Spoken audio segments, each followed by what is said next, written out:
pero las construcciones están ahí, o sea, uno ve cada día más edificios. Entonces, ¿cómo se explica todo esto, el problema de los precios, la demanda, esa segmentación de la construcción? O sea, ¿cómo lo evalúan? De lujos y todo. Claro, precisamente el déficit, como hablaba anteriormente, se enfoca más en la parte de familias de bajos recursos, tomando en cuenta que la mayoría de personas en nuestro país, un gran porcentaje, ganan menos de 10.000 pesos por familia. Entonces eso impide a que puedan tener un acceso al crédito público.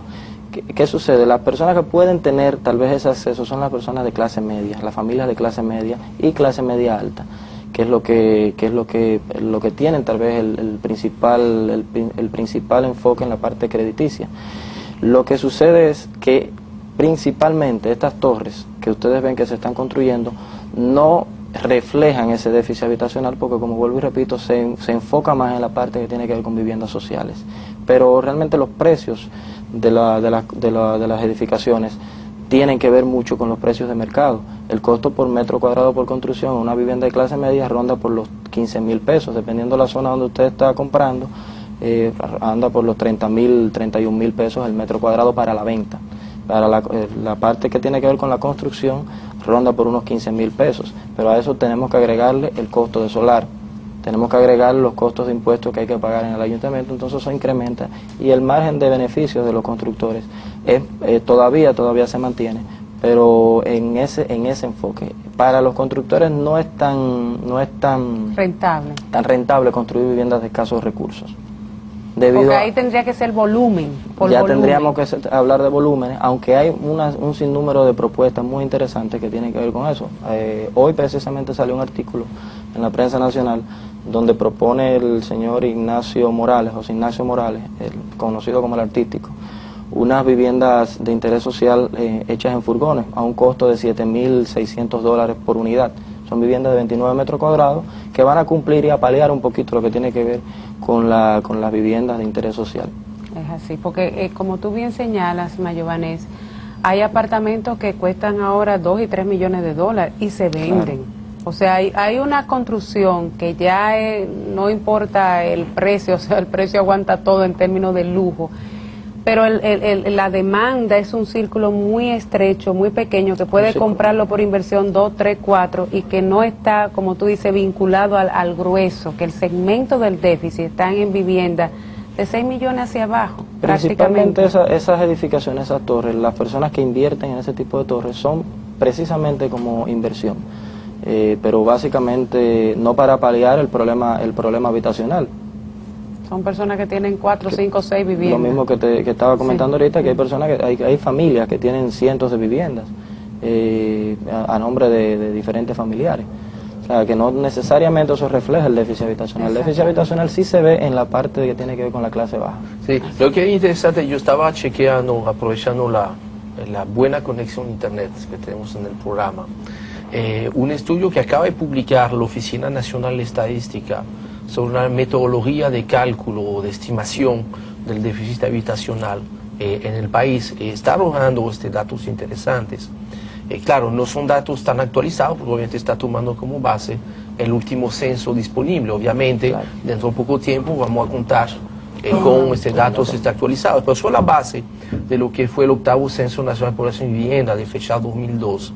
Decía que había un total de viviendas particulares de 2.181.149, de las cuales apenas 602.679 eran viviendas sin deficiencias. O sea que apenas un 30% de las viviendas, vamos a decir, cumplían con lo básico que se debe tener, incluyendo el acceso a servicios básicos. Ahora, dentro de esta clasificación, tenían que había 369.132 viviendas con deficiencias irrecuperables, que son las que consideran que son aquellas viviendas en cuya estructura se encuentra algún material considerado irrecuperable, que esas es uno de los grupos que consideran que es parte del déficit habitacional, porque son viviendas, pero que son ya que no sirven, que son inclusive viviendas que cuando hay un fenómeno atmosférico o sísmico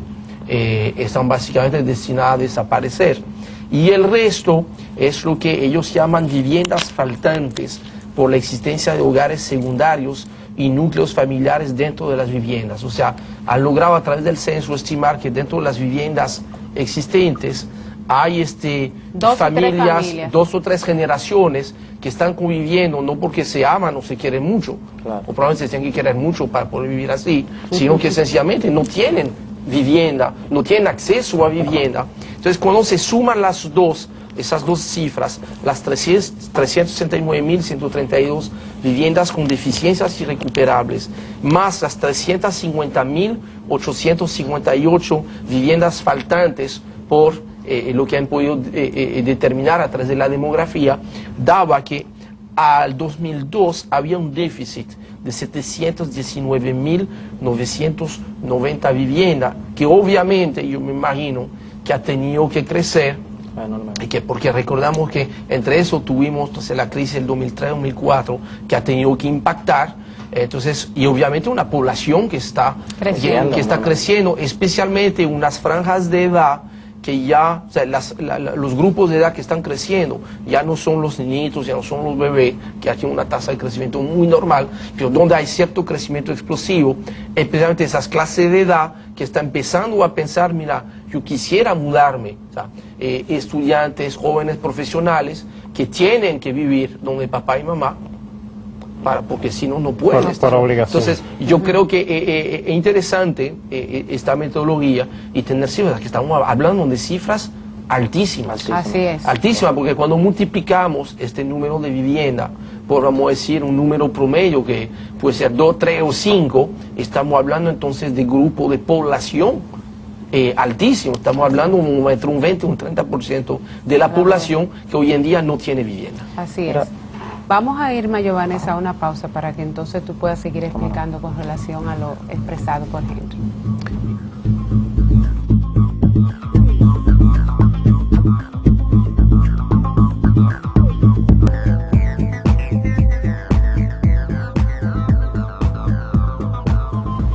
Bien, estamos de regreso con la tercera parte de la agenda económica del día de hoy. Estamos compartiendo hoy los temas con un joven arquitecto, Mayovanes Suazo, y con él hemos hablado mucho ya del déficit habitacional.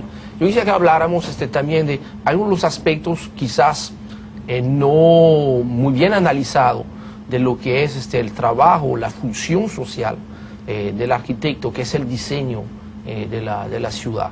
Yo creo que hemos tenido ejemplos en la historia, ya no tan reciente, pero de casos como el enorme diseño de ciudad que había imaginado el arquitecto de Adolf Hitler, que recordamos en películas temas interesantes, y más recientemente algo que algunos consideran como positivo o negativo, que es el caso de la ciudad de Brasilia, donde precisamente esto fue un diseño pensado por arquitectos. Vemos cómo el caos se ha apoderado de, creo que todas las zonas de la ciudad. Yo creo que ni los jardines de Gascue, que deben ser jardines, que poco a poco vemos como, mira, son jardines amenazados. Hemos tenido la oportunidad de hacer muchos programas con arquitectos sobre este tema.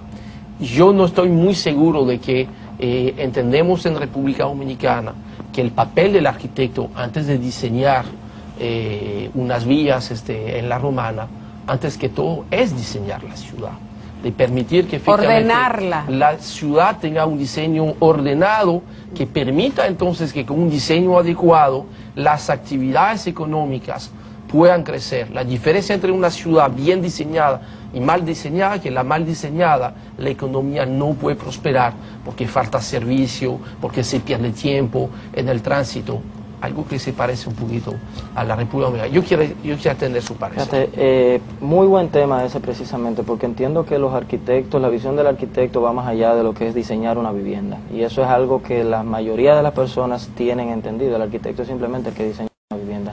El arquitecto es el que planifica toda una ciudad, sobre todo en la parte que tiene que ver la parte urbana.